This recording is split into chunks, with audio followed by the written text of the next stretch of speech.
আজকে আমরা দেখব 2025 পরীক্ষার জন্য ফার্স্ট সামেটিভ ইভ্যালুয়েশন, যেখানে সপ্তম শ্রেণীর ইতিহাস প্রশ্নপত্র এবং যেখানে আমাদের সম্পূর্ণ একটি মডেল সেট, যেখানে বলা রয়েছে ফুল মার্কস 30 এবং টাইম রয়েছে 1 ঘন্টা।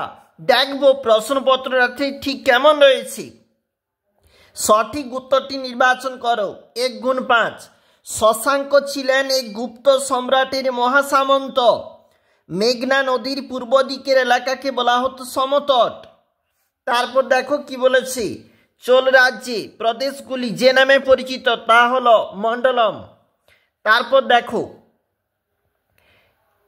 সেন যুগে শ্রীনিবাস ছিলেন জ্যোতির্বিদ। পরের যে পেজটা রয়েছে, বখতিয়ার খলজি মারা যান 1206 খ্রিস্টাব্দে। চোল রাজ্যে রাজধানী ছিল তাঞ্জোর। দেখো 1 গুণ 3 বলা রয়েছে প্রশ্নগুলির মান। রামচরিত কাব্যের রচয়িতা সুধাকর নন্দী। দান সাগর অদ্ভুত সাগর বই দুটি লেখেন বল্লাল সেন। এরপরে নিচে ম্যাচ রয়েছে একটা। 1 গুণ 4। প্রথম খলিফা আবু বকর। বুদ্ধের অবতার, উত্তরটা হচ্ছে অতীশ দীপঙ্কর। ইসলাম ধর্মের প্রবর্তক হজরত মোহাম্মদ। গঙ্গাই কোন চোল? রাজেন্দ্র চোল। এরপরে চলে যাব একটু পরের যে প্রশ্ন রয়েছে, নিচের প্রশ্নগুলির উত্তর দাও। 1 গুণ 3। চক্রপাণি দত্ত কে ছিলেন? পাল আমলের একজন চিকিৎসক ছিলেন চক্রপাণি দত্ত। লক্ষণ সেনের রাজধানীর নাম কি? বিক্রমপুর।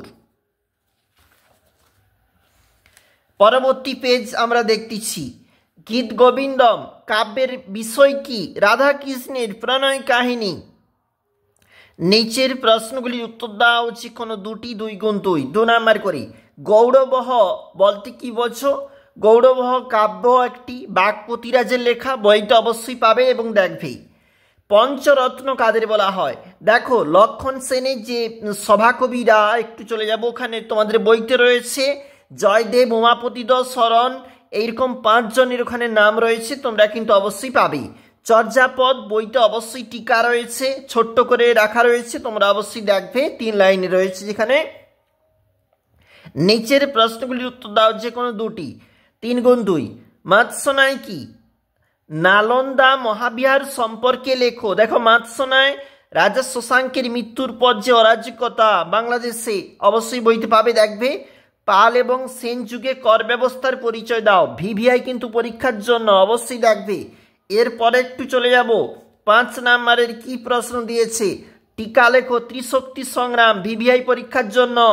এছাড়াও একটা প্রশ্ন, পাল এবং সেন যুগে বাংলার ধনসম্পদ ও অর্থনীতি সম্পর্কে লেখো। অবশ্যই দেখবে। 2025 পরীক্ষার জন্য ফার্স্ট ইউনিটের সপ্তম শ্রেণী ইতিহাস প্রশ্নপত্র আমরা একটু দেখছিলাম পরীক্ষার জন্য।